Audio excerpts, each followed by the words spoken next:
So I decided to ask ChatGPT, hey, can you show me how to make my YouTube videos go viral? And they said, I'm sorry, however, it is impossible to make the things you call videos go viral. This is potentially because they are ass. If only there was a game that would teach you how to be a better YouTuber, because then maybe your lonely life would play that instead of attempting to be one. And quite honestly, that hurt my feelings.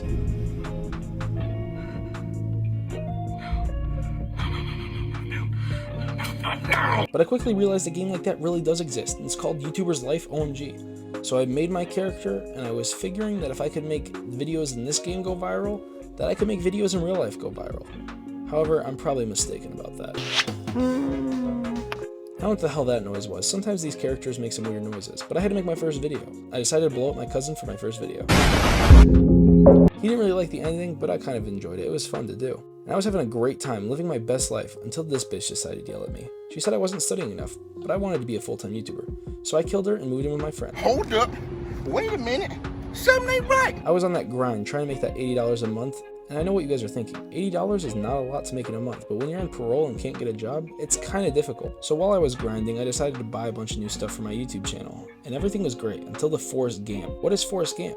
It's a movie I decided to take a bald bitch to. She was breathing on my neck the entire time while I was talking to people that enjoyed my YouTube content. Well, I'm not only on YouTube, I'm also on OnlyFans apparently. She was breathing right down my neck and was continuously being a cockblock. Then she told me to pick a seat, and so I did, because chivalry's not completely dead. At least not yet. When I picked the seat, she kind of wanted to show a little bit of interest and talk to me just a little bit, but you know I was trying to go home with her. So I continuously talked with her for a few minutes until she said something so outrageous that it legitimately made me leave. I had enough and I had to go. For those of you wondering what she said, I don't remember, but it had me so devastated I stared at the door for 8 minutes. While we were there, I had flirted up the night with her and we were having a great time. However, I quickly realized that she was never going to want anything more with me unless I gave her money. So I continuously gave her gifts and money until she eventually fell in love with me, and it even led to my first kiss.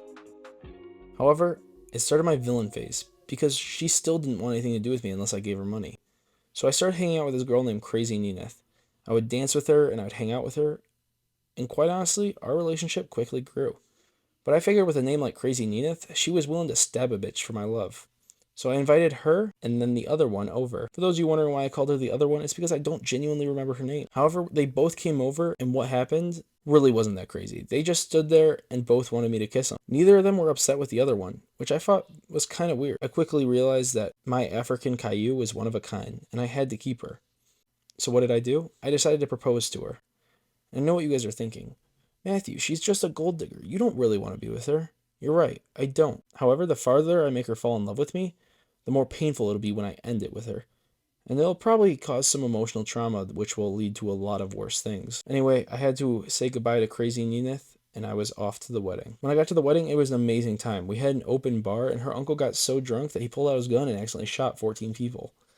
That part wasn't the best, but it made for a good YouTube video, which meant I got a lot more views and a lot more subscribers. After the wedding, I decided instead of going on a honeymoon, I'd rather make a video with another dude. So we both sat down next to each other and were playing some video games. When all of a sudden, he decided to say some really out-of-pocket shit. He looked at me and said, "Your wife looks like Clash from Rainbow Six Siege." Keep my wife's name out your fucking mouth! And you know I was not about to have that. So I had to be like Will Smith and smack a bitch with a keyboard. But then my girlfriend said some shit, and now she's dead too, so it's a whole thing.